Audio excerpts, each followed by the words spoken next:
Okay, thank you for coming. And there's a lot more detail on what I'm going to say, what Mike said, and there's a briefing on the growth forecasts in the budget on how credible those OBR estimates are in a briefing document, and there are a fair few copies around for those who don't have them. It'll be up on the TPA website, so there's a lot more detail. But what I want to do is talk through the extent to which, the overwhelming sort of focus on the extent to which government have really been able to cut back on the burden on families, the extent to which some of the, in the costs of some of the cuts they have made, and of course some of the tax hikes which have come through.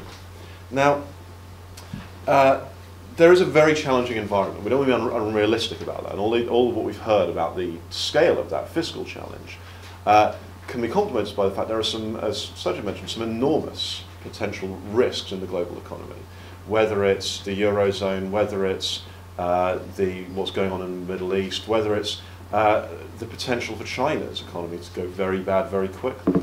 There are all sorts of risks out there in the global economy, and being well prepared for those is certainly necessary. But at the same time, we can be better prepared if we take steps to lower the burden on families by looking at redistributing some of those pressures in government. And that was the TPA's priority for this budget. I want to look basically at how well they've done by that measure. So the first thing to say is there have been some very welcome tax cuts. Now, there's fuel duty, starts to correct how wildly overtaxed motorists are. There's air passenger duty, which is an incredibly exceptional British tax. No one else really taxes aviation to anything like the extent we do.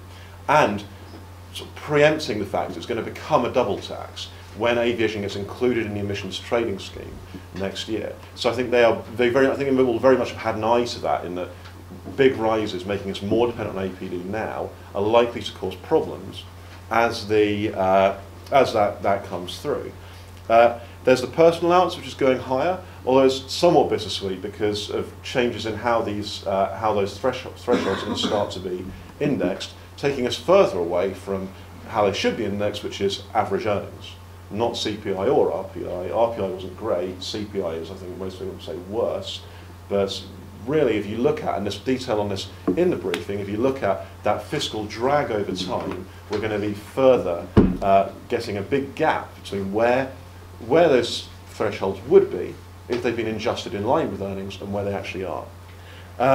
There's also great news on corporate tax, which will more than pay for themselves within a few years. There's no need to worry about the fiscal. It could be a lot more radical without needing to worry about revenue and corporate tax.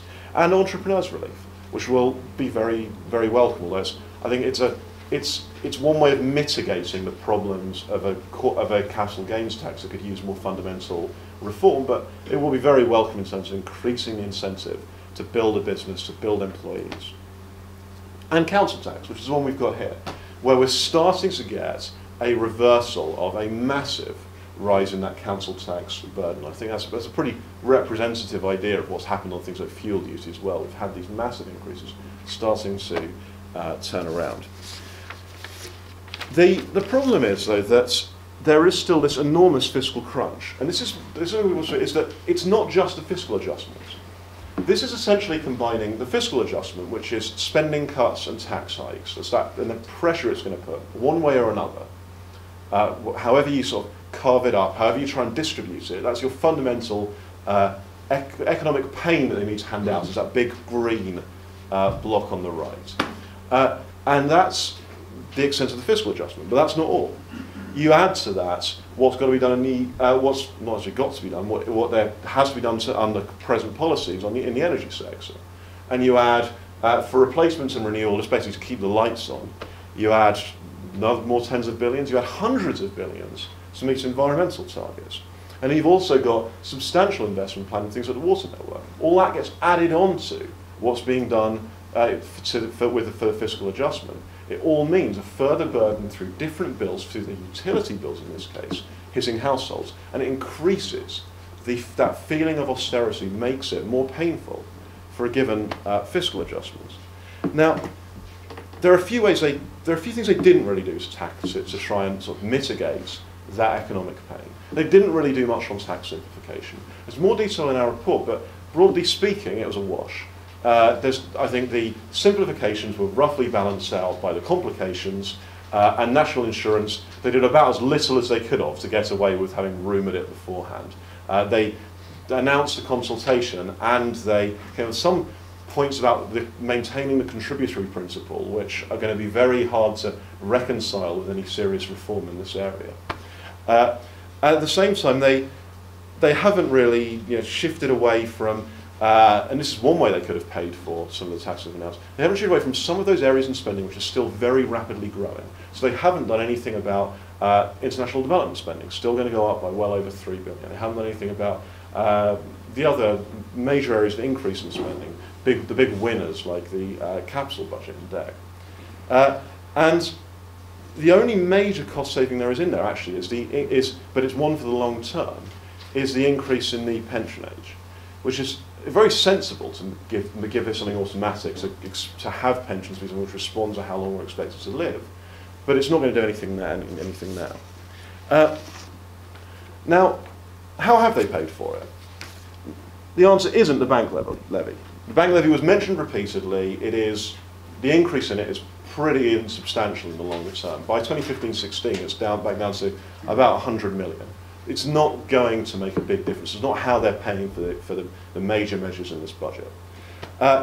There's tax avoidance they're going to crack down on. I think we have to ask questions about the credibility of that.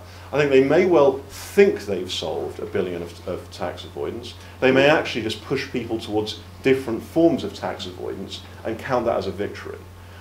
So I think the credibility of that billion saving raises questions over whether this was really a fiscally neutral budget. The big measures they've done are actually all in energy. That's where the big, apart from the RPI, CPI changing, but in terms of the big measures coming through in this budget, it's energy policy. It's the carbon price floor and the rate on the North Sea. Now, both of those will have quite significant consequences. The most immediate one being electricity prices. This is a budget which will substantially raise electricity prices. It effectively doubles the impacts of the European Union emissions trading scheme in a way which no other country is doing. We will therefore face a particular burden from that major regulation, from that cap and trade. So that's the first way they're going to do this. And that will obviously have an impact on consumers over time. And basically, the prices, the baseline is without a carbon price floor.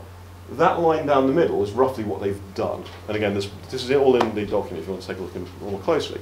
But it's substantially, even then 2020 is around here, so there's a decent margin there of an increase in price on top of a whole range of other policies which are already dramatically going to increase electricity prices. We're already looking at well over 50% in real terms added onto electricity prices. This is on top of that. So very sharp rise in electricity prices because of this budget. At the same time, you've got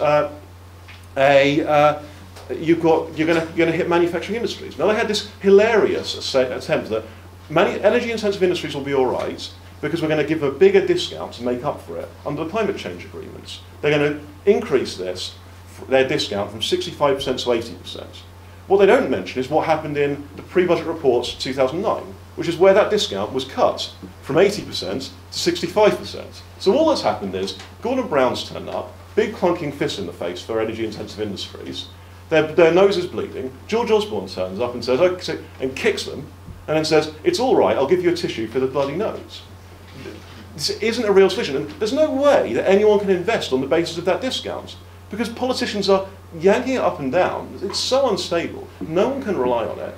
This is going to be a massive further blow to energy-intensive industries, and their attempts to mitigate it are a farce. So electricity prices, and this is the other one, future taxes. Because increasing tax on the North Sea now will not increase the net present overall taxes on the North Sea. It's going to hasten the decline of the North Sea. There's been a number of studies, and we've put some of those in our briefing document, some of those studies looking at the way to maximise what we get out of the North Sea. This is not the way to do it. We are talking about a very mature province which needs a lot of investment to get that oil out.